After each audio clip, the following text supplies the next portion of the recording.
Hey everybody, this is Perch, and this is talking about Marvel and DC's perception problem. And this is an interesting problem because companies face this all the time, where for either fair reasons or unfair reasons, they start to be perceived in a certain way, and they start to get a number, in particular with their critics, they start to view them as a problem.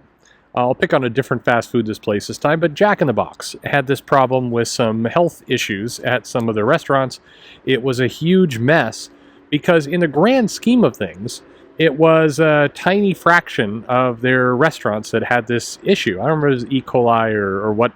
It was one of these problems with food, and it ran on some late night hosts, comedy hosts did some bits on it, and it was in the news, and it was a perception problem. And initially, some of the response from Jack in the Box was, "Hey, put this in perspective. This is a couple places. This isn't restaurant wide. 99% of the restaurants are fine."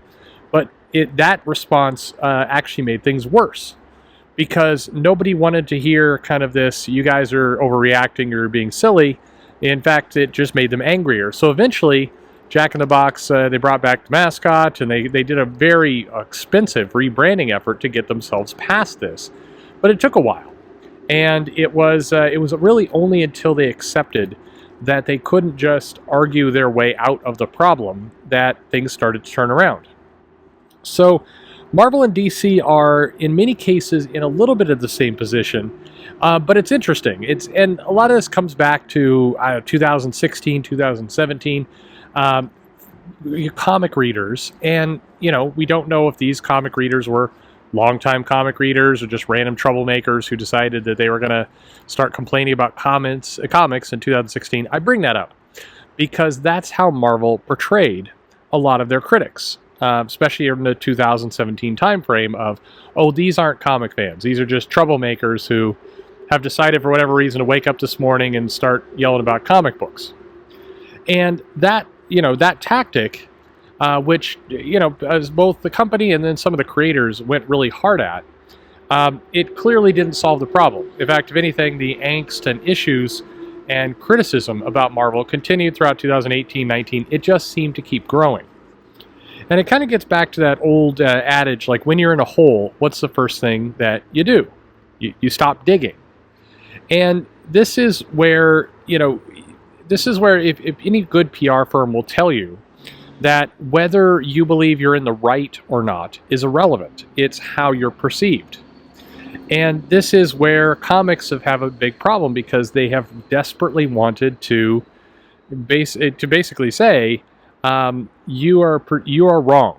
They want to win some kind of argument. You are incorrect. And that you're never going to win that because your enemy in this case is all over the place. It's amorphous. You don't know who's actually upset. Is it longtime comic fans? Is it random people who've come in to watch a fight? Is it somebody that you offended for some other way? Is it somebody who was maybe always a Green Lantern fan and just hates Marvel for no apparent reason? You have no idea. And so arguing from a perspective of, no, you're wrong, is a failure. And we see this not just in comics, we see it in politics, and we see it in everything. It is this idea of, well, if you're not doing the thing I'm asking you to do, or you're not reading the product that I'm putting out, or whatever it is, then you must be an awful person. You're a garbage person. And in the history of kind of managing perception of a product, that has never actually worked, ever. Now, it may make you feel good to label your opponents, people who don't agree with you, as hateful, awful people, but it's just not a productive approach. It doesn't get you past the current problem. And when you have a public relations type disaster, when you have an issue like that, your primary objective is to move past it. Your primary objective is not to win the argument, but to get around it, to beat it. And this is the mistake that a lot of people make, and I see them making it in comic books all over the place right now, not just Marvel, by the way. A lot of different groups are having the same problem. They're still fighting this like there's a winner and a loser. And in PR, there's no such thing as winners and losers. There are such things, just not in the same way. You don't win the argument and everybody else turns around and goes, "Oh, you're right," and everybody claps, and then it's over. Instead, what happens is getting this controversy settled is the victory. Getting people to where they're not screaming about your product is the victory. For Jack in the Box, what people, the victory was getting people back into the restaurants, not proving that 99% of their restaurants were safe. That there was never going to be any victory with that. It was instead going to have to be, basically get people to forget the controversy and get back to eating their crappy burgers. Their burgers are fine. It's fast food. It's fine. I've eaten Jack in the Box many times. It's not Arby's. I mean, come on. Anyway, sorry, not going down that path again. But this is a weird thing about comics, because comics does seem obsessed with being right. You see some of these arguments at Marvel, even more recent ones. I was really, really struck by some comments from creators still bringing up this David Gabriel 2017, we tried diversity, it didn't work comment. It's now 2021. And because of the pandemic, it's been roughly 25 years of actual time. No, but it's been 4 years since that moment. And it is extremely striking to me that people continue to bring that up and go, well, see, it wasn't, like, they're still trying to somehow win that argument. It's an unwinnable argument. It doesn't matter. Not only was it taken wildly out of context at the time, but it just, what's the victory? And I've said this to people from time to time who've called and asked for advice, or maybe they've written me mail. It's like, hey, I really want to win this. And in most cases, the win scenario is broken. Including, by the way, I will say, for the people who are doing crowdfunding and doing their own thing, there's no win. There's still a handful of people who are holding on to this idea that at some point Marvel fires Dan Slott, and then he has to go on a public apology. Like, he is a court-mandated apology tour, and it's got like Dan Slott and Al Ewing and Mark Waid, and they all have to like travel the country kind of with their hat in their hand and go, I was wrong. That's never going to happen. I mean, obviously that's absurd. Waiting around for anybody to apologize or try and make amends is useless. Every now and then it happens. Every now and then you do get people who,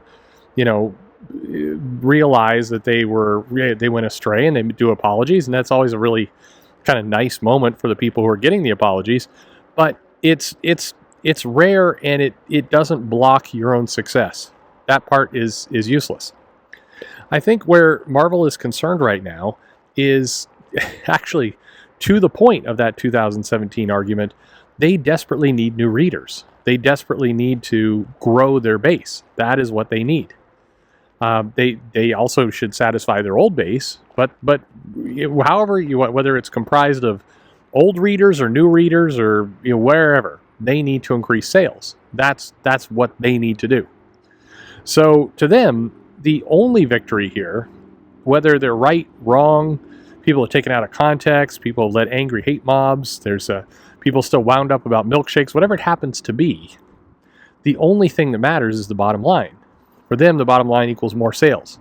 So all these activities, all this argument, all these kind of weird little pissy things that go on are useless. Marvel has a perception problem. The perception problem is there's a group of people who do not like their books.